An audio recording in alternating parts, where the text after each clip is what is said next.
தேடி பிடிச்சு போய் கிடக்குங்கிற துறை ஒரு அயோக்கிய பேங்க் பொதுப்பணி தலைவன் உட்காந்துருக்கான். எப்பவுமே நானும் ஒரு 3 வருஷம் திறந்து விட்டுருக்கேன். போன வருஷமா சொல்லாம திறந்துட்டீங்க.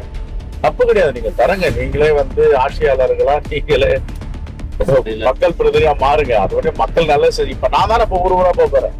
திறந்துட்டாங்க, 500 அடி திறந்துருக்காங்க. கொஞ்சம் கவனமாக இப்ப எல்லா ஊருக்கும் போறேன். 12-13 ஒரு ப்ரோக்ராம் போட்டு இப்ப போறேன்.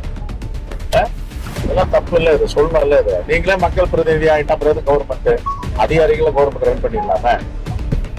இந்த துறை யாரு கட்டுப்பாட்டுல இருக்குன்னு தெரியல.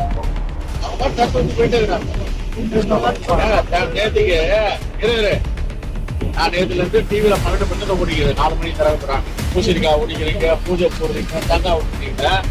மக்கள் பிரதிநிதிக்கு ஒரு சேர்மன் இருக்காரு, இது ஒரு ஒன்றிய செயலாளர் இருக்காரு, ஒரு எம்எல்ஏ எம்பி இருக்காங்க. ஒரு வார்த்தை சொன்னா என்ன கெட்டு போயிடும். அப்போ பிரஸ்டேஜ். இவங்க எல்லாம் திறக்க கூடாது, தண்ணிய இவங்க எல்லாம் தொடக்கூடாது.